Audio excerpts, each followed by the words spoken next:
WTI crude is important, but at the end of the day, what's going to cause the Bank of Japan to pivot and significantly raise interest rates, it's going to be a big move in oil priced in yen.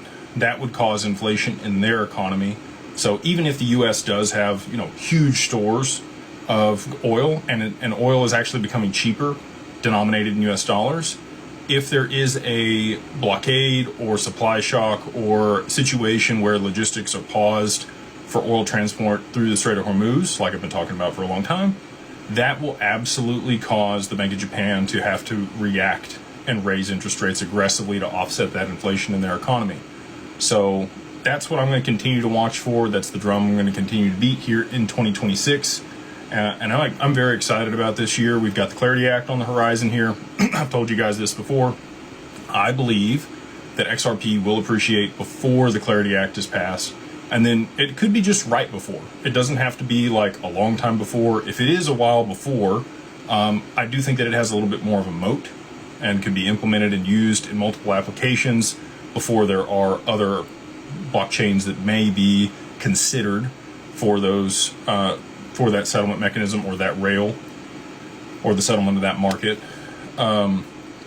Even if the Clarity Act does get passed, the compliance that's built into the XRPL, I believe, still gives it a significant advantage. We are still waiting on a few amendments. So this isn't something that I normally talk about on the lives.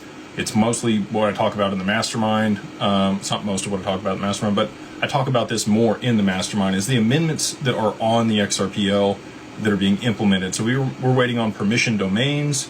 We're waiting on the permission DEX. We're waiting on batch. These are all things that large financial institutions actually need to be able to adopt the mainnet and use it at scale globally. Now, that's not to say they can't use it today using Corda or working with Ripple on one of their private permissioned side chains that they build out for the banks. Okay, so either one of those ecosystems allows them smart contract capability and the functionality that they need to be able to maintain, a record of account inside their own institution, but be interoperable with other counterparties utilizing XRP to settle over the mainnet just for the settlement component and not for more complex smart contracts that we know will have to exist later for the issuance of, stable coins and all the other things directly on chain. Now, the way that we get there, we've already seen this with Soroban smart contracts on XLM or Hyperledger.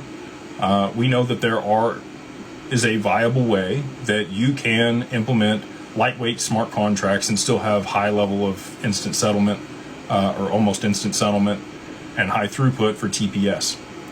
I think that